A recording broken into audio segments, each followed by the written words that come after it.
नमस्कार दोस्तों, आप सभी का स्वागत है। आज की ये मोटिवेशनल स्टोरी ईमान की ज्ञान बताएगी आपको। तो चलिए शुरू करते हैं। काफ़ी समय पहले की बात है। प्रतापगढ़ नाम का एक राज्य था। वहाँ का राजा बहुत अच्छे थे, मगर राजा को एक सुख नहीं था। वो ये है कि उनको कोई भी संतान नहीं था और वो चाहते थे कि अब वो राज्य के अंदर किसी योग्य बच्चे को गोद ले ले ताकि वो उसका उत्तराधिकारी बन सके और आगे की भागदौड़ को सुचारू रूप से चला सके।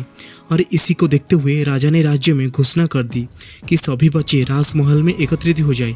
ऐसा ही हुआ। राजा ने सभी बच्चों को पौधे लगाने के लिए भिन्न भिन्न प्रकार के बीज दिए और कहा कि अब हम 6 महीने बाद मिलेंगे और देखेंगे कि किसका पौधा सबसे अच्छा होगा।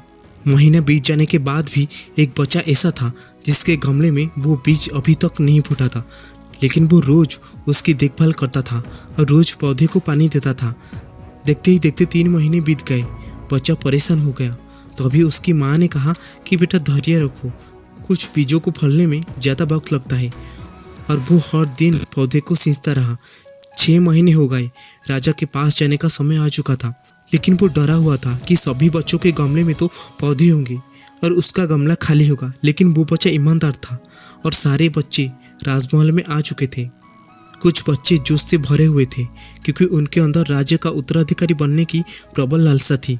अब राजा ने आदेश दिया, सभी बच्चे अपने अपने गमले दिखाने लगे, मगर एक बच्चा सीमा हुआ था क्योंकि उसका गमला खाली था। तभी राजा की नज़र उस गमले पर गई। उसने पूछा, तुम्हारा गमला तो खाली है। तो उसने कहा, मैं इस बीज को 6 महीने तक पानी दी, मैं इस बीज का देखभाल की, लेकिन पता नहीं क्यों इसके अंदर कोई भी पौधा क्यों नहीं उगला।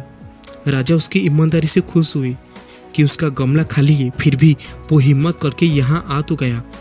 सभी बच्चों के गमले देखने के बाद राजा ने उस बच्चे को सभी के सामने बुलाया। बच्चा सहमा गया और राजा ने वो गमला सभी को दिखाया। सभी बच्चे जोर से हंसने लगे।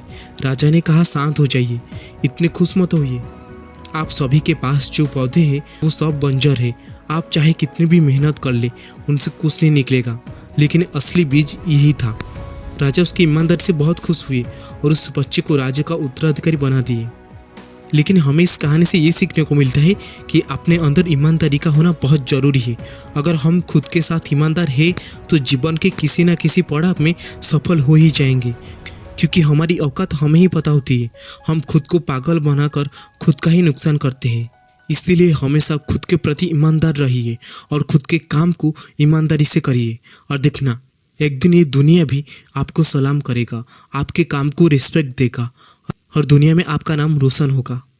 मिलते हैं अगली वीडियो में, तब तक थैंक यू।